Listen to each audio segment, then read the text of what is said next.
சமர்ப்பணம் பண்ணி சித்த சுத்தியோடு பரம பக்தனாக யார் ஒருத்தன் இந்த சிவமகிம ஸ்தோத்திரத்தை பாராயணம் பண்றானோ அவன் இந்த உலகில் தனம் ஆயுள் புத்திர பேரு புகழ் அனைத்தும் பெற்று நீடூடி வாழ்வான். இந்த பிறவிக்கு அப்புறம் ருத்ரதுல்யஸ்தா அப்படின்னு சொல்றார். சிவபெருமான் போலவே சாரூபிய முக்தி பெற்று சிவலோகம் அடைந்து சிவபெருமானாகவே இருப்பான் அப்படின்னு சொல்லி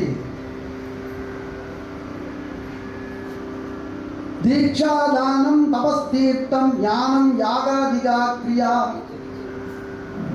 மகிம்னஸ்தவ பாடஸ்ய கலாம் நாகிந்தி ஷோடசி.